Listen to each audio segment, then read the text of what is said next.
UPA আমলে যখন মমতা ব্যানার্জির তৃণমূলের অনেকগুলো না আমার এখানে এই পয়েন্টে বোঝাও না যে 15টা রাজ্যে বাকি 15টা রাজ্যের ক্ষেত্রে যদি কঠোর অবস্থান না নেওয়া হয়, আমাকে বলতে দাও, দুর্নীতি হওয়া সত্ত্বেও বাংলার ক্ষেত্রে। হ্যাঁ বলছি তো, সেই জন্যই বাংলাকে যে বঞ্চনা করছে না, সেই জন্য তার প্রমাণ দিয়েছে যে আগে ইউপি 1 ইউপি 2-তে ম্যাক্সিমাম 2 লাখ কোটি টাকা ডেভেলপমেন্টের জন্য কেন্দ্রীয় সরকার পাঠাতো, সেখানে নরেন্দ্র মোদী সরকার আজ অব্দি পাঠিয়ে দিয়েছেন প্রায় 8.5 লাখ কোটি টাকা বাংলার ডেভেলপমেন্টের জন্য।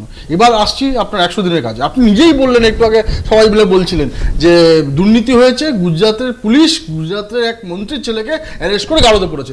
আপনি বলুন এই দুর্নীতি হয়েছে, কোর্টে তার গেছে, তাকে যে দুর্নীতি করেছে সে পঞ্চায়েতের লোককে এনারা মথুরাপুরে তাকে টিকিট দিয়ে সংসদে পাঠিয়ে দিয়েছেন। কি উনি করেছেন, কি ব্যবস্থা নিয়েছে পশ্চিমবঙ্গ সরকার?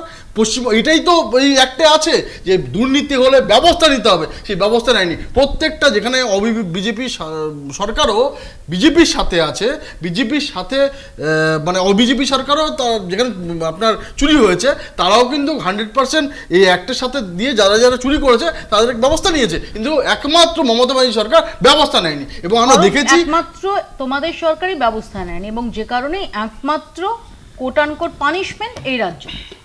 দেখুন, আমি বিজেপিকে যতই অপছন্দ করি, আমি নরেন্দ্র মোদীকে পছন্দ করি বা না করি দ্যাট ইজ ইমমেটেরিয়াল, কারণ নরেন্দ্র মোদী আমারও প্রধানমন্ত্রী, এটা অস্বীকার করার কোনো জায়গা নেই।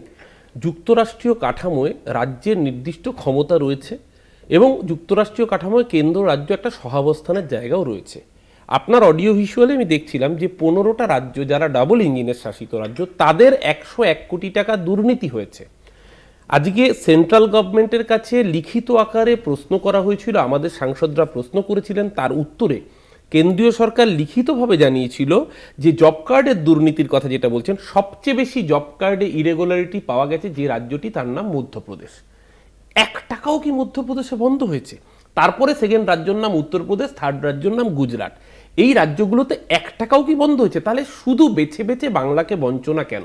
প্রশ্নটা এখানেই ওঠে। আজকে ধরুন যখন একটি মেয়ে রাজ্যের বুকে স্কুলে যায়, কন্যাশ্রী পায়, তাকে জিজ্ঞাসা করা হয় না সে বিজেপির পরিবার থেকে এসছে না তৃণমূলের পরিবার থেকে এসছে। ওই স্কুলের হেডমিস্ট্রেস তাকে ফর্মটা দেয়, সে তার ফর্মটা ফিল আপ করলে তার ব্যাংকের অ্যাকাউন্টে সেই টাকাটা ঢুকে যায়।